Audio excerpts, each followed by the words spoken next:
Good morning, everybody. So this is my beach readathon reading vlog, and I made a mistake when I first put up my TBR video. I thought for sure this readathon was over a month long. No, it's 2 weeks long, and I didn't realize it until after I had everything edited, and as I was about to post it, I saw I was incorrect and the readathon is now over. I put too much effort into that TBR video to not participate, so this is me participating all by my lonesome. But because I was late in getting that TBR video up, I'm basically only having up until when I put up my TBR video to Saturday. So my TBR has changed. Right now I'm still reading Relish. I've been reading that outside here while I'm waiting for the bus. And while I was reading Cape May for my reading vlog video, I did start listening to Clap When You Land. And that I'm almost done. So thankfully I started that during the actual readathon, so I'm going to count that. And that actually takes place in the summer, takes place around water, and it could technically count for where I would love to vacation. The only thing right now that I'm still looking for is a book with like yellow on the cover. I still want to read Summer of Us. I don't think that's happening this week, but we'll find out. But I don't have a whole lot of time while I'm outside waiting for my bus, so I'm actually going to continue reading Relish. And I'll do kind of a wrap up of where I am in regards to my books a little bit later today. Hello everybody. So it has been a little bit since I checked in. When I first started this vlog, I had about an hour left of Clap When You Land by Elizabeth Acevedo. I had started it when, the beachathon was supposed to happen, and so I am including it and counting it while I'm doing this vlog. And I have been listening to it at work, and I finally finished it. It was not what I was expecting. I actually thought it was going to be really about these two sisters getting to know each other. Basically, the overall story is there's these two sisters. One lives in New York and one lives in the Dominican Republic, and they don't know each other. Their father had an affair like ages and ages ago, and he just kept up with these two separate families their entire lives. They're both 17, and they're both born pretty close together. I think the one that lives in New York is 4 months older.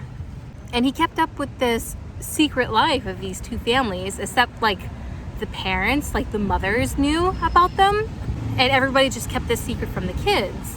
But the dad, every summer, he goes to the Dominican Republic and he spends 3 months with that daughter. This summer, as he's going to visit this daughter, his plane crashes and he dies. And this is the turning point for the girls, and they eventually find out about each other because of this death. And I thought because of this storyline, it was going to be about them learning about each other, getting to know each other, and it was going to be more about sisterly bonds. Yes and no. Actually, that doesn't necessarily happen until towards the end of the book, and the story was really more about grief and how one handles grief. Because it wasn't what I was originally expecting, the first half to 3/4 I felt was very slow because I had it in my mind that this was a different kind of story. It wasn't until the very end that, oh, okay, everything's clicking. This is what the story is. It's about grief, not necessarily learning about family secrets. And knowing that, I thought the book was incredibly powerful. I loved the ending especially. I know a lot of people felt that the ending was too nice, too quaint, too wraps up nicely, and I disagree. I think it was perfect for what it was. I especially loved the format of the book, how it's written. It looks like poetry, and I was listening to it as an audiobook, and the two sisters are played by two different narrators, and it was really interesting to hear their take of the poetry style. I want to say one of them was the author, Elizabeth Acevedo, and of course I can't remember the other person's name. But the other person is an actor, and you can tell it had a more natural approach, whereas Elizabeth Acevedo spoke in a more slam poetry kind of way. I feel like both styles worked perfectly, and this was really great. I actually rated this 5 out of 5 stars. I have been reading this, Relish, My Life in the Kitchen by Lucy Knisley. I've been reading it strictly outside because that's a particular challenge. And I picked this thinking oh, it's a graphic novel. It will move quickly and I don't have to be outside for very long. That is not correct. This type of graphic novel is very word heavy, and I've already been outside 3 times before going into work trying to like get through this graphic novel. I still have an hour before work, and so I am going to try to get a little bit more into this today. So at this point, Clap When You Land covered the majority of the, the prompts. A place where you want a vacation set in the summer and set near a body of water. Because the sister in Dominican Republic, she loves to swim and she's constantly swimming, and the ocean around the Dominican Republic plays a huge aspect of the story, especially since that's where the plane crashes. So Clap When You Land did those 3 prompts.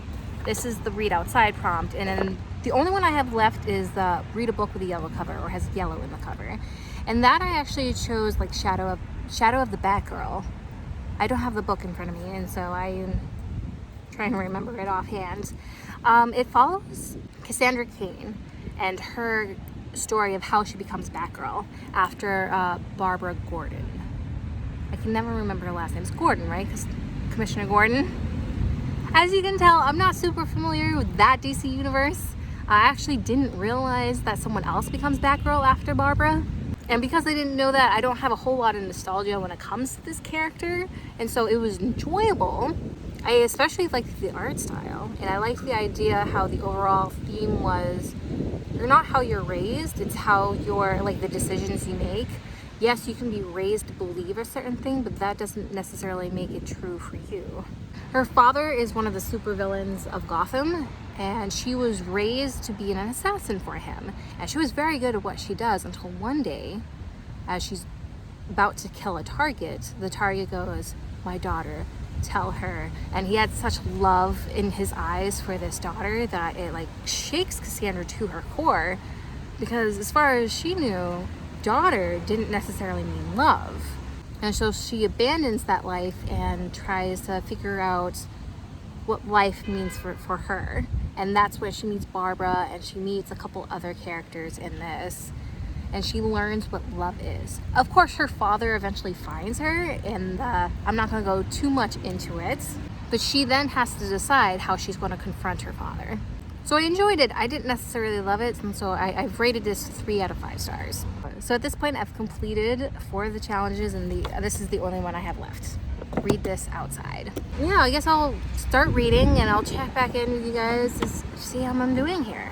Hello. So, all right. So the last time I checked in, I was outside about to finish Relish by Lucy Knisley, and I had said in that check-in that I was going to read outside as much as I can before I had to go into work.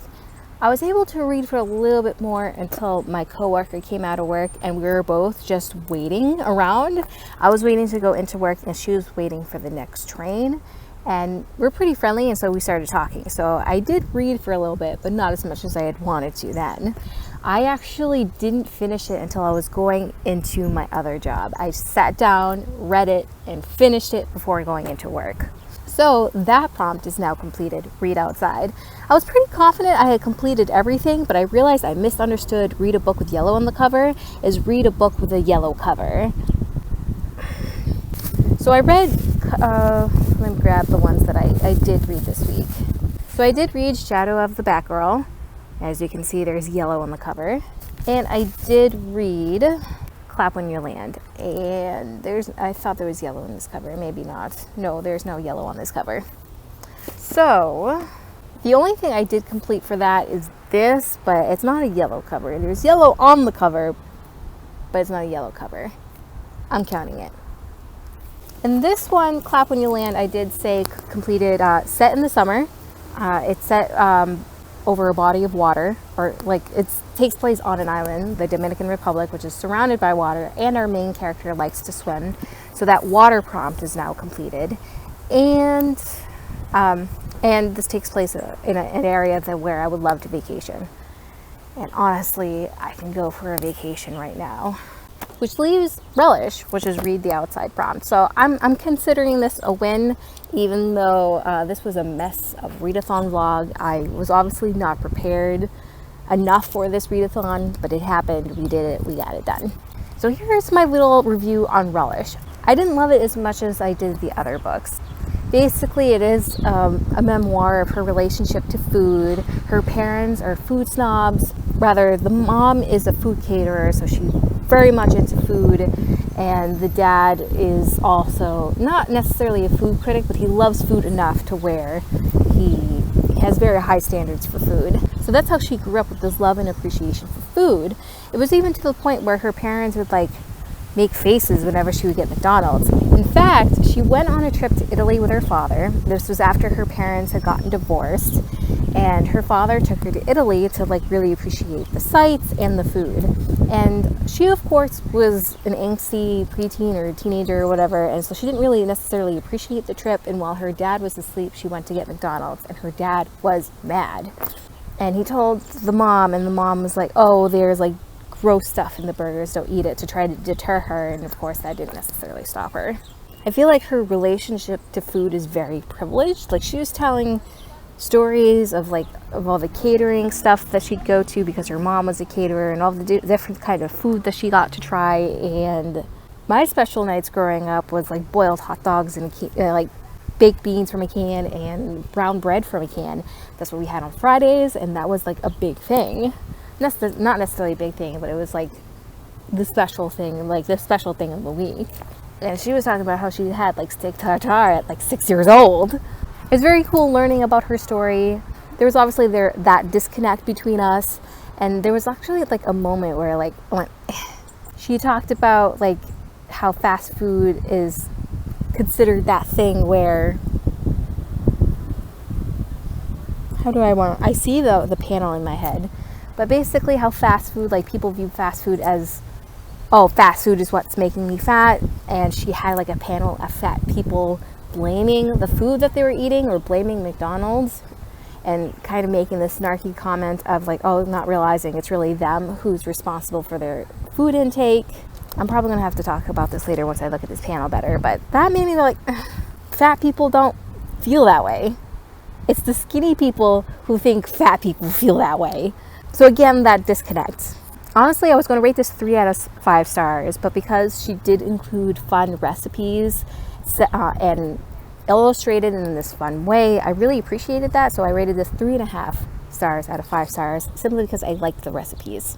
So that's it. That's everything for this readathon. I finally completed it, and I'm going to have to move because I see these ladies coming for the train. So I think this is a great time to stop this vlog. Let me know down in the comments if you participate in this readathon, if you've read any of these books. Please feel free to talk about your own feelings about them. And I'm just glad I was able to get this out regardless of the mess up I did. As always, I hope you guys enjoyed this video, and I guess it's ta-ta for now. Bye guys.